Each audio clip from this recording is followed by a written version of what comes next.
Assalamualaikum, Sampurasun, Rahayu. Kali ini kami akan melihat cuplikan video dari Bapak Aing, dan mudah-mudahan dalam video ini banyak poin-poin yang kita ambil, poin-poinnya buat saudara-saudaraku di mana dari Sabang sampai Merauke. Mudah-mudahan yang sakit dan penyakitnya, yang punya hajat di mustajab pengajarnya, jangan lama-lama. Kita akan lihat cuplikan berikut ini. Ya, ada kegiatan. Kita hari ini Bu, ini penyelenggara teknisnya. Kita hari ini melakukan perubahan terhadap area gedung sate, bukan gedungnya, halamannya. Kalau gedungnya heritage, ngecat aja harus izin kemana Bu?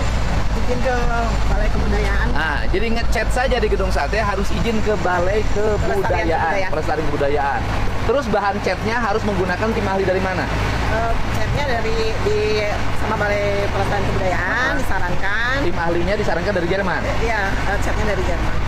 Catnya dari Jerman, makanya susah. Nah, kita fokus nih, ini keadaan. Jadi kalau ngomong kita efisiensi ini dari duit efisiensi nih, bangun gedung sate dari perjalanan dinas gubernur, pakaian dinas, makan minum. Ini kayak gini.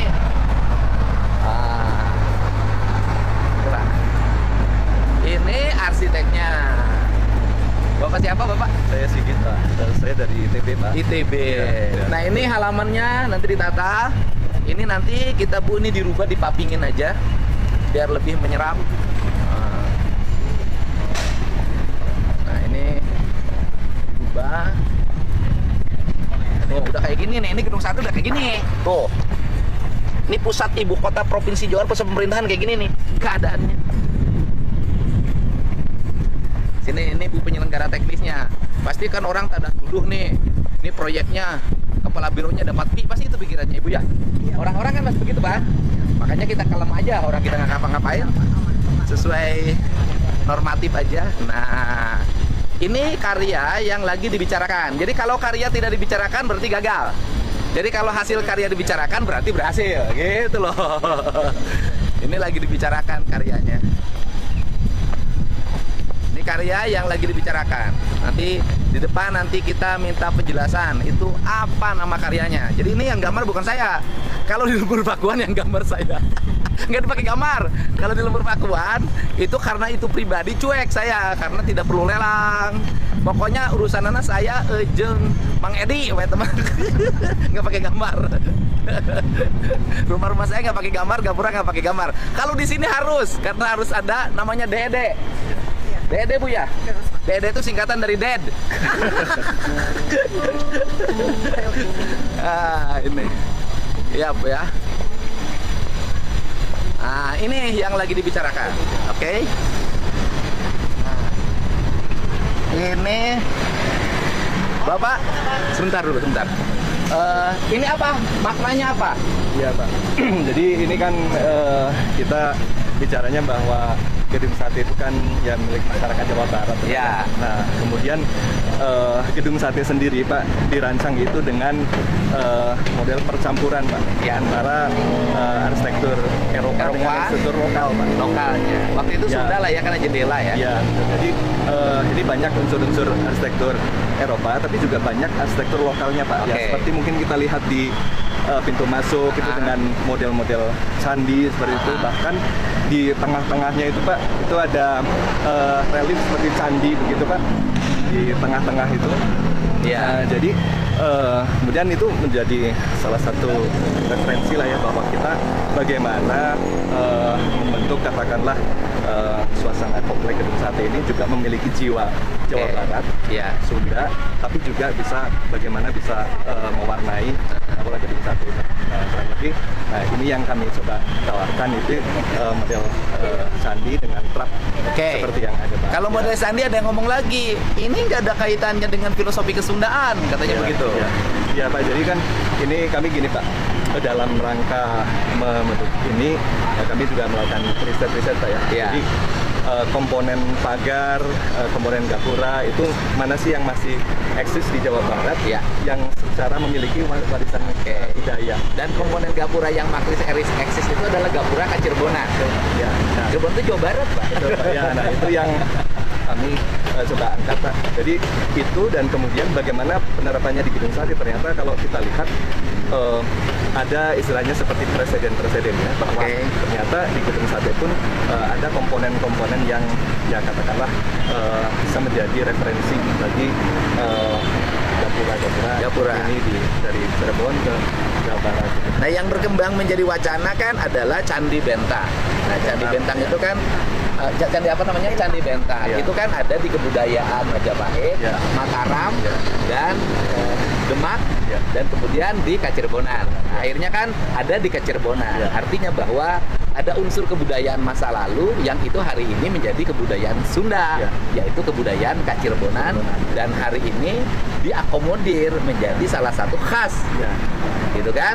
Arsitek gerbang gedung sate, gitu Pak. Bener nggak omongan saya? Iya betul Pak. Jadi Kalau salah, candi- salahin aja. iya, Pak. Jadi candi bentar itu sebenarnya filosofi bentar itu artinya terbelah Pak ya. Ya bentar itu candi. Bentar itu bukan sebentar ya? Iya bukan. Bukan. Jadi candi yang terbelah seperti ini. Nah itu kalau di depan ini komponen candinya seperti yang ada di gedung sate juga. Nah kemudian memang di belakang sebagai pintu masuk utama kita itu perlu penanda visual Pak ya supaya orang itu orang itu tahu bahwa ini kita akan memasuki ruang ataupun komplek gedung sate. Sehingga istilahnya makan ada masuk dari yang sifatnya profan ke sakral gitu Pak. Oke. Sehingga kita itu ada persiapan kita mau masuk sebuah Jadi lingkungan pemerintahan. ada sakralitasnya dan di Ya. kita ini suka aneh Pak. Ya. Sesuatu yang bernilai tinggi, Ya. kemudian berasal dari nilai-nilai kebudayaan kita pasti ribut.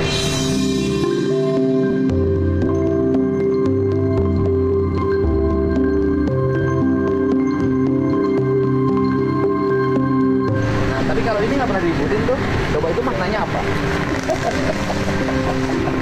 Nah itu gerbang itu tuh, tiang-tiang gapura itu saya kan masih bagus ini dong.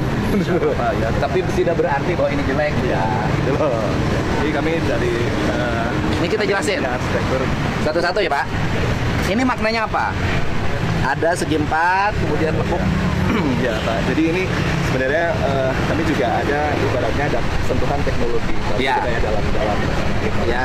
Jadi ini sebenarnya dia memiliki semacam gawang gitu Pak. Oh, gawang. Dia di tengah di bagian Ini tengah. tempat kan berteduh, polos, tempat Pak, ya. bertapa. Iya.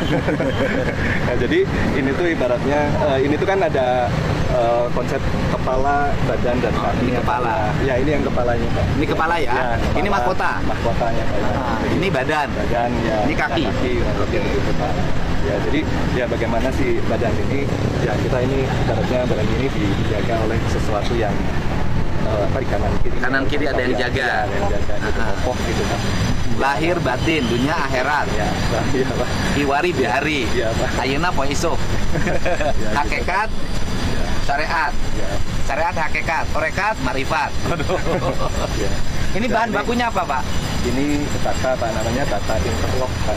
Jadi, Bahan bakunya tanah. tanah Pak. Ya. Tanah liat mana ini Pak? Lihat di Madura sebenarnya Pak ya, ini itu aslinya. Aslinya Yang Madura. karena produksinya mengambil tanah yang di sana, tapi dia juga pernah penelitian itu ada tanah-tanah di Jawa Barat yang juga lebih potensinya lebih besar Pak untuk dibuat seperti ini. Tanah keramik yang kayak di Jatiwangi, Ya. Nah itu ada di Majalengka. Majalengka, Ya katanya Purwakarta, Palaret. betul itu tuh bisa digunakan untuk model seperti ini. Jadi ini tuh batanya bedanya dengan yang lain itu dia saling mengunci Pak. Ya, jadi makanya dia dibuat saling silang ini. Sebenarnya dia ada tonjolan-tonjolan seperti ini Pak. Jadi dia saling mengunci Pak. Oh, Ya. Jadi ini tuh tidak geser. tidak geser ya? Iya. Padahal ini tidak di semen. Ya tidak nah, paling pas di ininya Pak di bolong-bolongnya itu sebenarnya itu ada ya penguatnya lah. Oke. Ya. Nah, kalau kemudian kan ini kan nanti akan berkembang, Pak. Ya. Kan kita akan membuat batas desa, kelurahan, kecamatan, kabupaten, provinsi yang tentunya kan turunan dari gapura ini. Ya. Nanti di berbagai tempat, ya kan?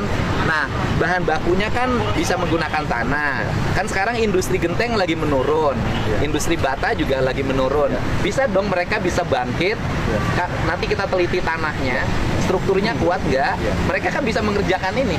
Ya. Ya. Masif si Jawa Barat berapa ratus miliar, nanti desa-desa mengadopsi yang sama, ekonominya muter lah. Ya. Ya, itu efek sampai multiplier efek Pak ya. Jadi efeknya bisa berdampak ke yang Iya. lain gitu. Ya, ini Karena diteliti yang tanah di Jawa Barat ada potensi yang sama karakternya gitu Pak. Tapi karena gedung satenya putih akhirnya dicat putih. Ya Pak, jadi Aslinya kan nggak putih Pak. Ya betul. Nah, kami kan membuat konteks itu kan pemikirannya lebih komprehensif Pak ya. Kami di arsitektur selalu berpikir objek ini juga berdiri di antara lingkungannya gitu Pak. Nah, jadi bagaimana supaya lingkungan objek yang berdiri itu juga punya konteks dengan lingkungan Pak, yaitu dengan gedung sate yang dominan putih gitu Pak. Akhirnya jadi sehingga objek itu bisa menyatu harmoni gitu Pak dengan lingkungannya. Dengan lingkungannya. Iya, Pak. Ini tanpa semen ya? Ini yang modelnya di lem saja Pak. Modelnya di lem. Berarti hampir sama dengan konsep candi. Ya kurang lebih begitu Pak. Ya candi kan dia Ditempel di lem kan candi juga kan? Telur, putih telur. Putih telur kan di lemnya kan? Iya. Nggak tahu tuh bikin candi Borobudur atau candi Prambanan Iya. atau di sini candi Cangkuang Iya, atau iya, candi Cangkuang. Jiwa. Iya. Nggak tahu berapa puluh juta telur yang dihabiskan. Iya. Pertanyaannya waktu itu sudah ada peternakan telur kayak sekarang nggak ya? Iya. Oh, ini di lem ya. Iya. Coba lihat sini. Iya. Tapi memang menjadikan itu dengan itu Pak. Iya Pak. Pertanyaannya adalah, ini adalah ya Pak ya, agar ini menyesuaikan khusus untuk gedung sate. Ini ide aja.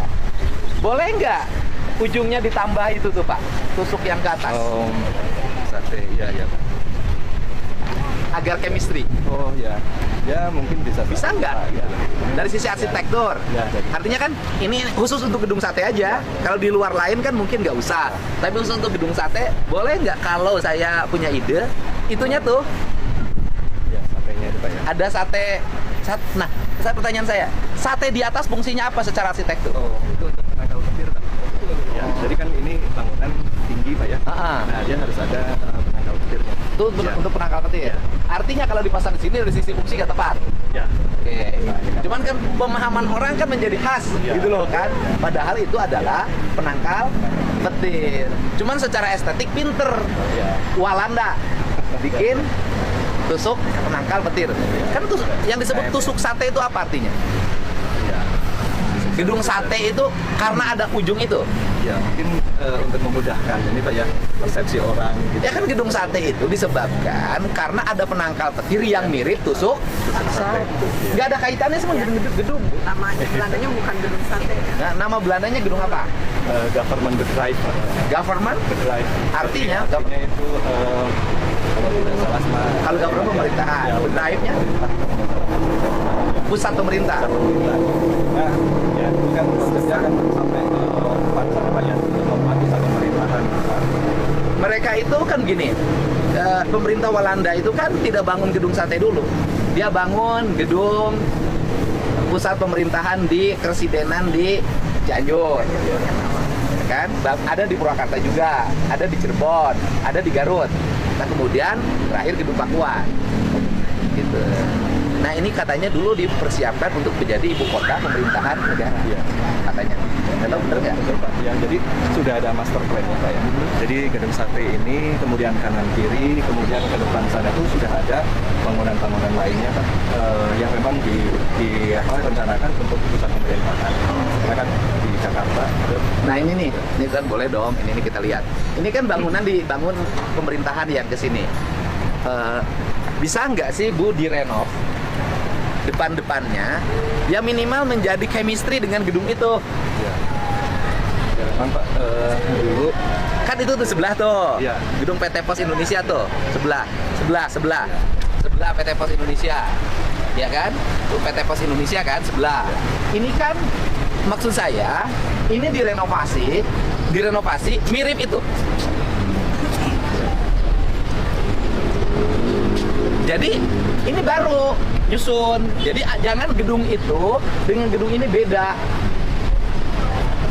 Bisa nggak direnovasi? Minimal ininya sama. Itu dengan ini harus sama. Ya. Nah ini kan bisa nggak direnovasi Mirip itu Pak. Ya, ini memang dulu ada salah satu arsiteknya mungkin merancang ya kontekstualnya Pak ya, teman memang tidak sama secara langsung ya. Iya. Jadi hanya ngambil relungnya dan di atasnya. Nah padahal waktu itu kalau dibikin sama aja. Untuk membedakan mungkin tahun pembuatan. Iya, iya. Tahun pembuatan kan gampang Bu. Enggak, maksud saya kan jadi chemistry. Desainnya. Nih, jadi segitiga nih. Nih. Kanan empat, kanan kiri letter U. Pas ini. Cuman memang ngebangunnya. Nah, sekarang bisa nggak dimirip-miripin? Depannya Pak, minimal depannya Pak. Bisa nggak dikasih pion-pion kanan kiri tuh? Oh, Bisa iya. menurut saya. Ya, Bisa ya? ya pasti bisa Pak. Harus bisa Pak. Kan Bapak sudah jadi teman saya. Nah, kalau saya itu kalimatnya harus bisa. Ini sekarang gedung apa Bu? Ini Biro PDG dalam pelayanan kesehatan, ya command center, Nah, dulu mah kan ini DPRD. Ini bikin ini menjadi ini sama. Jadi tuh chemistry-nya kelihatan. Apalagi kalau gedung itu bisa dikelola oleh Pemprov. Gitu. Jadinya nih. Ini rencana gimana? Ini tahun berapa bangun ini? tahun depan yang 2000. Bukan. Dulu tahun berapa? Ini tahun 2000. Nyusunnya nggak rapi. Pak, ada nggak yang ini nyusunnya bisa rapi? Ya mungkin yang pertama bawahnya dulu harus kuat Pak. Ah. Ya, karena ini kenapa ada pergerakan jadi nggak rapi itu karena di bawahnya Pak kurang kuat Padat ya? gitu, Pak. Nggak padat. Ya. Ya, mungkin pas kena ada beban yang berat itu ya sebagian ada yang Ada turun. Iya. Iya, jadi ini nggak rapi. Nah, ini kan Pak komponen-komponen. Ini yang asli kan? Iya Pak, asli. Ini ada 7 kelas Pak koleksi. Nah, kita juga terjemahkan di mahkota itu ada 7 rak latar terang langit. Baru di atasnya yang lurus, yang miring itu 7 rak. 7 rak. Iya Pak. Kalau ini komponen batu apa Pak? Iya. Ini batu candi Pak ya. Enggak, katanya Belanda waktu itu bahan batu ini dari mana? Menurut referensi itu Pak, sebenarnya sih ada yang bilang dari daerah Ujung Berung, sama ini dari Ujung Berung sana. Ya. Jadi jadi dari bongkahan batu besar. Bongkahan batu besar. Iya. Ini tetap termasuk kan? Iya. Ini batu ini kan? Iya. Jadi Belanda itu membuat arsitektur pasti dia melakukan penelitian dan kemudian di situ dia memadukan antara unsur arsitektur Eropa dengan nilai-nilai historikal Indonesia. Kalau sini Jawa Barat. Gitu Pak ya? Iya, betul Pak. Makanya bangunannya abadi. Iya. Arsitek-arsitek kekinian membuat gedung-gedung pemerintah nggak tahu referensinya mana. Karena gedung pemerintah tidak banyak yang tidak mencerminkan kebudayaan. Betul tidak Bu? Asal gambar, dede pokoknya nama. Gitu, Pak. Ini ya, saya ucapkan terima kasih berbagai kritik yang dialamatkan terhadap pembangunan gapura-gapura ini. Karena Ibu bicara biaya. Berapa biayanya gapura ini? Seluruhnya, bukan satu loh. Sebenarnya gapura itu 3,9 itu bukan hanya gapura Pak, itu dimulai dari pembongkaran, kemudian konstruksi, Gambar. perencanaan, gambar, pengawasan, dan ini memang gapuranya ada di 4 titik yang kecil ya, 4 titik yang kecil, 2 yang besar, kemudian ini yang depan ke gerbang, dan nanti di Jalan Banda ada yang Di Jalan Banda ada yang wah, lebih. ada yang wah. Ya, Pak. Dan kemudian karya-karya yang berarsitekturkan high class, seni tinggi, pasti harganya beda. Kalau pengen murah, ya pakai batu itu, pakai batu bukan yang dari pabrikan tuh Hebel. Nah, insya Allah kalau pagar gedung sate pakai Hebel pasti murah. Nilainya.